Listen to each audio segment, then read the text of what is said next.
وَإِذَا سَأَلَكَ عِبَادِي عَنِّي فَإِنِّي قَرِيبٌ أُجِيبُ دَعْوَةَ الدَّاعِ إِذَا دَعَانِ.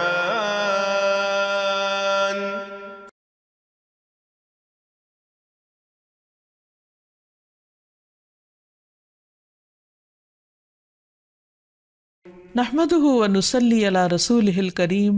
اما بعد فاعوذ باللہ من الشیطان الرجیم بسم اللہ الرحمن الرحیم رب اشرح لی صدری ویسر لی امری واحلل عقدۃ من لسانی یفقہوا قولی۔ السلام علیکم ورحمۃ اللہ وبرکاتہ۔ ناظرین، پروگرام دعا کیجئے کے ساتھ آپ کی خدمت میں حاضر ہیں۔ آج ہم انشاءاللہ آپ کے ساتھ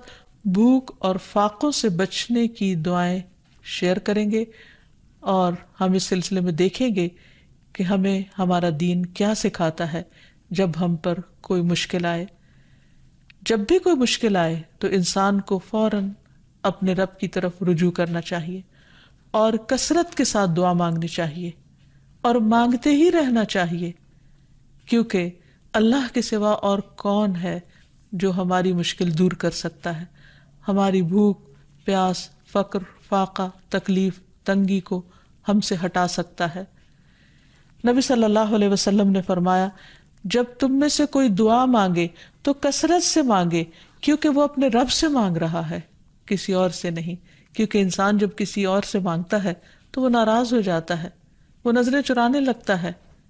وہ دور ہونے لگتا ہے، تعلقات خراب ہونے لگتے ہیں۔ لیکن جب انسان اپنے رب سے مانگتا ہے تو رب خوش ہوتا ہے، اس دعا کو انسان کے حق میں عبادت لکھ دیتا ہے، اس دعا کے مانگنے پر بے پناہ اجر لکھ دیتا ہے، اور دعا کے مانگنے سے انسان کی مشکل کو بھی آسان کرتا ہے۔ اصل میں دعا رکھی اس لیے گئی تاکہ انسان کا اپنے رب کے ساتھ ایک مضبوط تعلق قائم رہے۔ اسی طرح ایک اور حدیث میں بھی آتا ہے کہ رسول اللہ صلی اللہ علیہ وسلم نے فرمایا، لوگوں میں سب سے زیادہ عاجز وہ ہے جو دعا نہ مانگے، جو دعا مانگنے میں عاجز ہو، یعنی وہ دعا مانگنے میں سستی کرے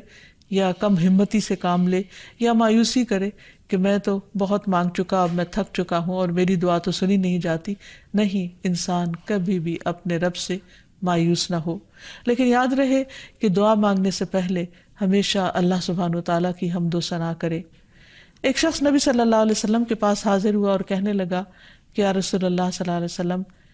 مجھے قرآن مجید میں سے کچھ یاد نہیں رہتا، تو مجھے کچھ ایسے کلمات سکھا دیجئے کہ مجھے وہ اس سے کفایت کریں، یعنی میں ان کو زبانی یاد کر لوں اور ان کو پڑھتا رہوں۔ تو آپ صلی اللہ علیہ وسلم نے اس کو سکھایا، سبحان اللہ والحمد للہ ولا الہ الا اللہ واللہ اکبر ولا حول ولا قوة الا باللہ۔ اللہ پاک ہے، سب تعریف اللہ کے لیے ہے، اس کے سوا کوئی معبود نہیں، اللہ سب سے بڑا ہے، اور برائیوں سے بچنے کی ہمت اور نیکی کرنے کی قوت اللہ کے سوا کسی سے ممکن نہیں۔ یعنی اللہ تعالیٰ ہی انسان کو یہ قوت عطا کرتا ہے۔ تو گویا جب انسان فقر و فاقہ میں مبتلا ہو یا کسی بھی قسم کی محتاجی اس پر آ جائے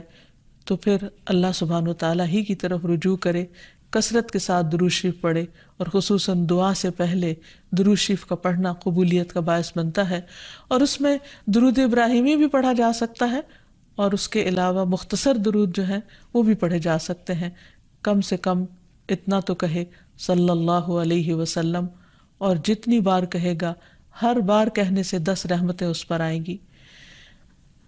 جہاں تک فقر و فاقہ کا تعلق ہے تو یہ ہوتا تو ہے، لیکن حقیقت میں اصل فقیری دل کی فقیری ہوتی ہے۔ بہت سے لوگوں کے پاس بہت کچھ ہوتا ہے، لیکن اس کے باوجود بھی ان کے دل میں ہر وقت ایک خوف رہتا ہے یا ایک احساس رہتا ہے کہ ہمارے پاس کچھ نہیں، یا اگر یہ نہ رہا تو کیا بنے گا۔ اسی لیے ہم دیکھتے ہیں کہ ابو ذر رضی اللہ تعالیٰ عنہ کہتے ہیں کہ رسول اللہ صلی اللہ علیہ وسلم نے مجھ سے فرمایا، اے ابو ذر، تم مال کی کثرت کو مالداری سمجھتے ہو؟ میں نے عرض کیا، ہاں اے اللہ کے رسول صلی اللہ علیہ وسلم۔ آپ نے فرمایا، اور کیا مال کی کمی کو فقر سمجھتے ہو؟ میں نے عرض کیا، ہاں اے اللہ کے رسول صلی اللہ علیہ وسلم۔ آپ نے فرمایا، مالداری دل کی مالداری ہے اور فقر بھی دل کا فقر ہے، یعنی انسان اگر اپنے آپ کو نعمتوں پر راضی رکھتا ہے اور اس کی نگاہ ان نعمتوں کی طرف جاتی ہے جو اس کو ملی ہوئی ہیں، تو اس کا دل ہمیشہ غنی رہے گا۔ لیکن اگر انسان ہر وقت یہ سوچتا رہے کہ اس کے پاس کیا نہیں اور اس کے مقابلے میں دوسروں کے پاس کیا کچھ ہے، تو پھر کبھی بھی اس کی محتاجی ختم نہیں ہو سکتی۔ اس سلسلے میں یہ بھی یاد رکھیے کہ انسان اللہ کے دیے ہوئے کو پا کر کبھی خود کو محتاج نہ سمجھے۔ تو گویا خوش قسمت ہیں وہ لوگ جو تھوڑا پا کر بھی اپنے رب سے راضی رہتے ہیں اور اللہ تعالیٰ سے خوش گمان رہتے ہیں اور اچھے کی امید رکھتے ہیں۔ رسول اللہ صلی اللہ علیہ وسلم نے فرمایا، مالداری کو غنا نہیں کہتے، غنا تو دل کا ہوتا ہے۔ جب اللہ کسی بندے کے حق میں خیر و بھلائی کا ارادہ کرتا ہے تو اس کے نفس میں غنا اور دل میں تقویٰ پیدا کر دیتا ہے، اور جب اللہ کسی بندے کے حق میں شر کا ارادہ کرتا ہے تو اس کی فقیری کو اس کی دونوں آنکھوں کے سامنے رکھ دیتا ہے اور اسے سوائے اپنے فقر اور محتاجی کے کچھ نظر نہیں آتا، لہٰذا اس کی کنڈیشن مزریبل ہو جاتی، وہ ہر وقت پریشان اور دکھی رہتا ہے اور وہ ان نعمتوں کو بھی انجوائے نہیں کر سکتا جو اللہ تعالیٰ نے اس کو دی ہوئی ہیں۔ اگر انسان غور کرے کہ اس کی اگر خدا نخواستہ آنکھ چلی جائے تو کیا دنیا بھر کی دولت خرچ کر کے بھی وہ آنکھ لے سکتا ہے واپس؟ یا اگر اس کے جسم کا کوئی اور حصہ چلا جائے، ضائع ہو جائے، تو کیا دنیا بھر کی دولت خرچ کر کے وہ اس طرح کی نعمت واپس لوٹا سکتا ہے؟ ہرگز نہیں۔ ہمارے جسم کا ایک ایک حصہ لاکھوں کروڑوں کا ہے، ہم کہیں سے بھی محتاج اور فقیر نہیں اگر ہم اپنے پاؤں پہ چلتے ہیں اور اپنے ہاتھوں سے کام کر سکتے ہیں، اور اللہ تعالیٰ نے ہمیں نگاہوں کی روشنی عطا کر رکھی ہے اور سننے کی طاقت، اور ہمارا دل دھڑکتا اور ہمیں زندگی نصیب ہے، تو اللہ سبحانہ وتعالیٰ باقی نعمتیں بھی ہم پر آسان کر دے گا۔ صرف یہ کہ انسان وقتی طور پر کسی آزمائش سے نہ گھبرائے۔ پھر اسی طرح فقر و فاقہ چونکہ ایک آزمائش ہے تو اللہ تعالیٰ مختلف لوگوں کو مختلف طریقے سے آزماتا ہے۔ تو کچھ لوگوں کو فقر سے آزماتا ہے، اور اس میں صرف یہ نہیں کہ کسی عام انسان کو، بلکہ اللہ تعالیٰ نے اپنے بڑے بڑے نیک بندوں کو بھی اس سے آزمایا ہے۔ لیکن عام حالات میں فقر و فاقہ کے جو اسباب ہمیں قرآن و سنت سے پتہ چلتے ہیں، ان میں سے ایک وجہ دین سے دوری بھی ہے۔ معقل بن یسار کہتے ہیں، رسول اللہ صلی اللہ علیہ وسلم نے فرمایا، تمہارا رب فرماتا ہے، اے ابن آدم، میری عبادت کے لیے فارغ ہو جا تو میں تیرے دل کو غنا سے اور تیرے ہاتھ کو رزق سے بھر دوں گا۔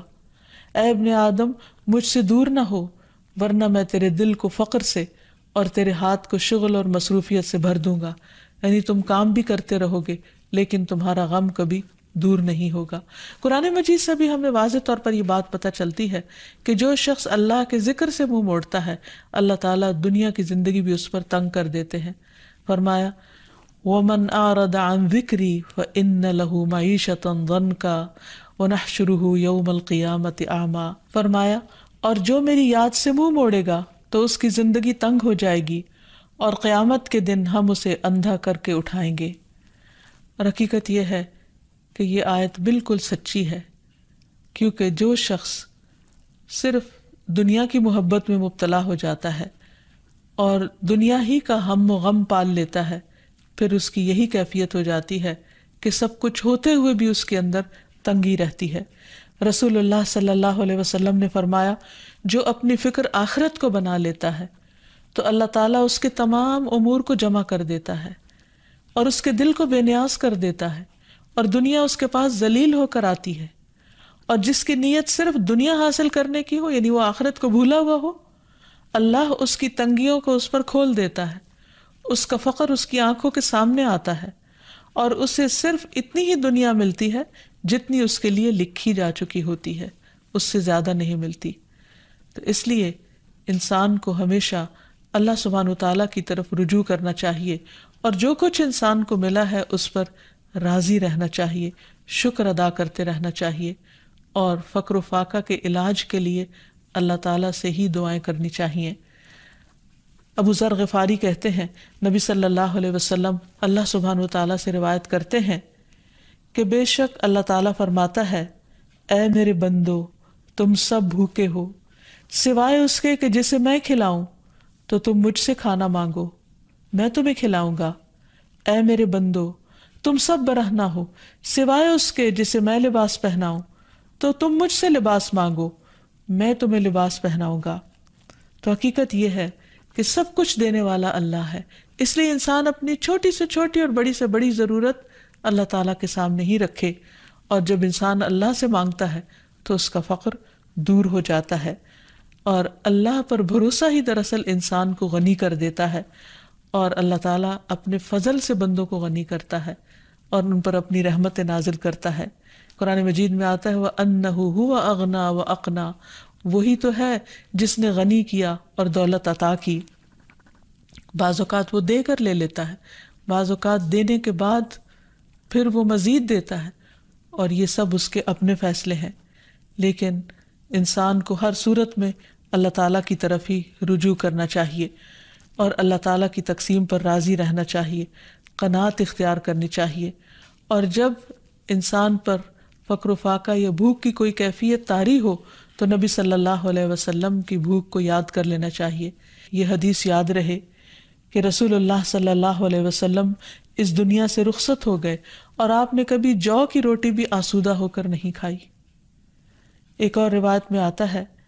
کہ رسول اللہ صلی اللہ علیہ وسلم بعض اوقات سارا دن بھوک کی وجہ سے بے قرار رہتے تھے، اور آپ کوئی خراب کھجور تک گھر میں نہیں پاتے تھے کہ جس سے آپ اپنا پیٹ بھر لیں، حالانکہ آپ اللہ کے محبوب تھے۔ تو اس سے یہ پتہ چلتا ہے کہ ضروری نہیں کہ جو شخص فقر و فاقہ کا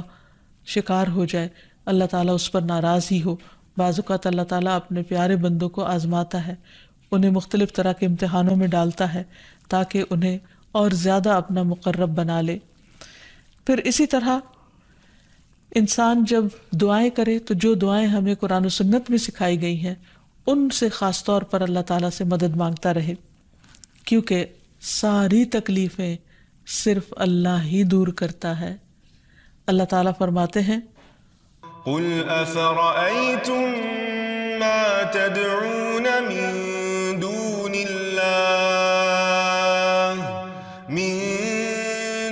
الله إن أرادني الله بضر هل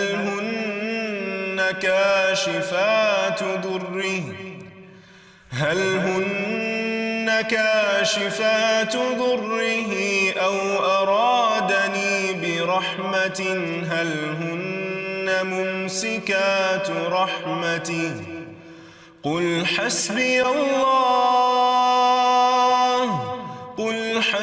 الله عليه يتوكل المتوكلون۔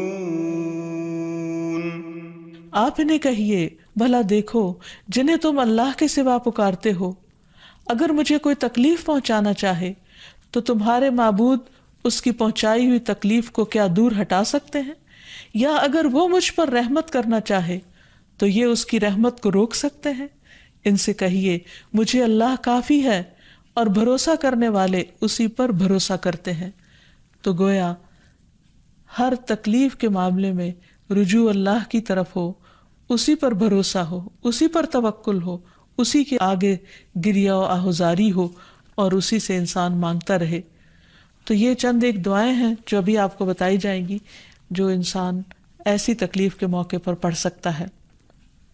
سب سے پہلے تو دل کے غنا کی دعا ہے کہ اللہ میرے دل کو غنی کر دے، یعنی جو نعمتیں میرے پاس ہیں مجھے انہیں دیکھنے والی نظر دے اور اطمینان والا دل عطا کر۔ تو دعا ہے اللہم انی اسألک الہدی والتقی والعفاف والغنی، اے اللہ میں تجھ سے ہدایت، تقوی، پاک دامنی اور غنا کا سوال کرتا ہوں۔ پھر اسی طرح خاص طور پر فقر و فاقہ سے بچنے کی دعا ہے۔ نبی صلی اللہ علیہ وسلم صبح و شام یہ دعا مانگا کرتے تھے، اللہم انی اعوذ بک من الکفر والفقر، اللہم انی اعوذ بک من عذاب القبر لا الہ الا انت، اے اللہ میں کفر اور فقر سے تیری پناہ میں آتا ہوں، اے اللہ میں عذاب قبر سے تیری پناہ میں آتا ہوں، تیرے سوا کوئی معبود نہیں، آپ یہ کلمات 3 مرتبہ صبح اور 3 مرتبہ شام کو دہرایا کرتے تھے. یعنی آپ سوچئے کہ نبی صلی اللہ علیہ وسلم جو اللہ کے محبوب تھے صبح و شام فقر و فاقہ سے بچنے کی دعا کیا کرتے تھے. اسی طرح ایک اور دعا ہے، نبی صلی اللہ علیہ وسلم دعا کرتے، اللہم انی اعوذ بک من الفقر والقلۃ والذلۃ واعوذ بک من ان اظلم او اظلم. اے اللہ میں فقر و فاقہ، قلت اور ذلت سے تیری پناہ میں آتا ہوں، کیونکہ بعض اوقات فقر و فاقہ انسان کو ذلیل کر دیتا ہے، اور اس بات سے تیری پناہ میں آتا ہوں کہ میں کسی پر ظلم کروں یا کوئی مجھ پر ظلم کرے. اسی طرح ہم دیکھتے ہیں کہ نبی صلی اللہ علیہ وسلم اپنے بستر پر جا کر جو دعائیں رات کو سونے سے پہلے پڑھتے، ان میں بھی جو ایک دعا ہے اس میں بھی خصوصی طور پر آپ قرض اور فقر سے پناہ مانگتے ہیں.